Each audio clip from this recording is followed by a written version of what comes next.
Hanumanin merimatka, matkalauka.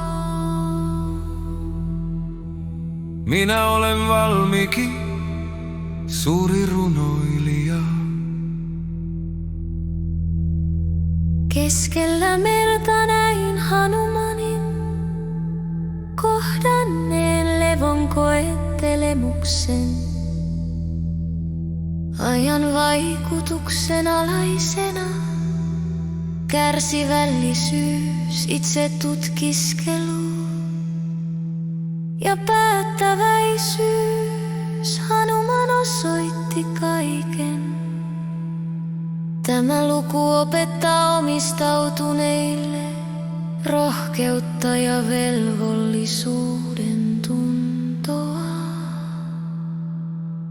Raman nimi on kuin hengitys, Raman mietiskely on tie.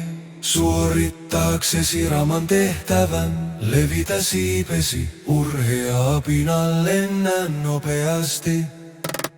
Rama, Rama, Jai Rama, laula näin, levitä siipesi nopeasti. Ylitä meri, Hanuman saavutta lankan.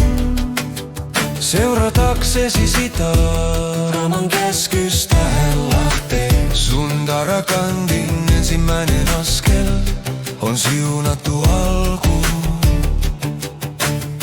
Mahendravuoren huipulla hän ajatteli Ramaa sydämessään. Apinan sydämessä palavasi omistautuminen.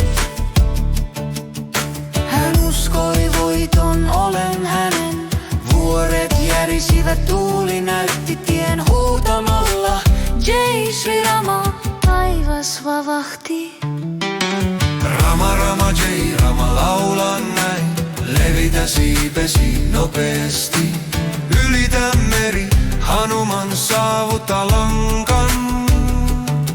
Seurataksesi sitä, Raman käskystä hän lähtee. Sundarakandin ensimmäinen askel on siunattu alku.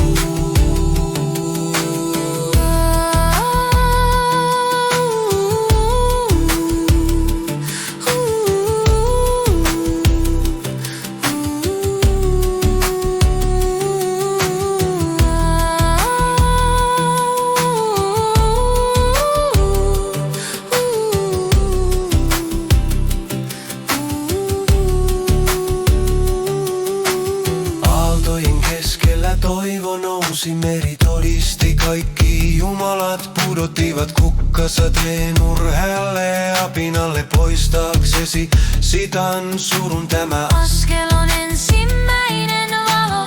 Raman tehtävä on jumalallinen. Hanumanin voitto on lopullinen päämäärä.